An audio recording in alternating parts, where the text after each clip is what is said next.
मैं हूं भगवान जगन्नाथ। मैं वही हूं जो युगों युगों से पूरी नगरी में रथ पर सवार होकर चलता आ रहा हूं। पर आज मैं तुम्हें अपने रहस्य का वो सत्य बताने आया हूं जिसे केवल भाग्यशाली ही जान पाते हैं। लोग मुझे जगन्नाथ कहते हैं, पर क्या तुम जानते हो मैं कौन हूं? मैं वही हूं जो द्वारका में श्री कृष्ण था, वही जिसने अर्जुन को गीता सुनाई, वही जिसने राधा के प्रेम को साक्षात ईश्वरत्व में बदल दिया, वही जिसने अधर्म के सामने धर्म को विजयी बनाया। जब द्वारका का अंत हुआ, मेरा पार्थिव शरीर समुद्र में प्रवाहित कर दिया गया, पर मेरा हृदय, मेरा चेतन तत्व नष्ट नहीं हुआ। समुद्र में एक दिव्य काष्ठ पवित्र लकड़ी के रूप में प्रकट हुई और बहती हुई पुरी के तट पर आई। उसी समय राजा इंद्रद्युम्न ने मुझे स्वप्न में देखा। हे राजन, ये कोई साधारण लकड़ी नहीं, ये मेरा शरीर है, इससे मेरा विग्रह बनवाओ।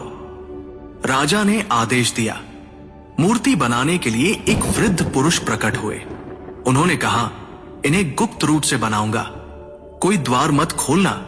वो कोई और नहीं, स्वयं विश्वकर्मा थे। जब मूर्तियां बन रही थी, रानी की चिंता बढ़ी। द्वार खुलवाया गया। मूर्तियां अधूरी थी।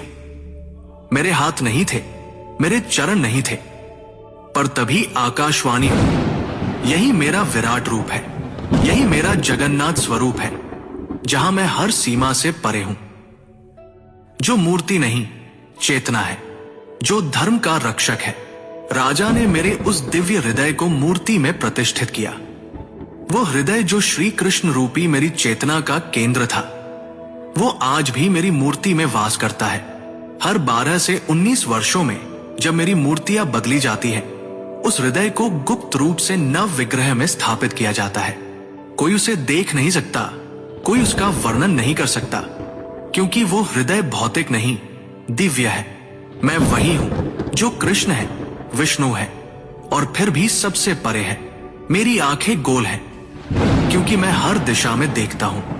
जब मैं अपने भाई बलभद्र और बहन सुभद्रा के साथ रथ पर सवार होता हूं, तो वो यात्रा कोई उत्सव नहीं, वो क्षण है जब मैं मंदिर से निकलकर भक्तों के हृदय तक पहुंचता हूं।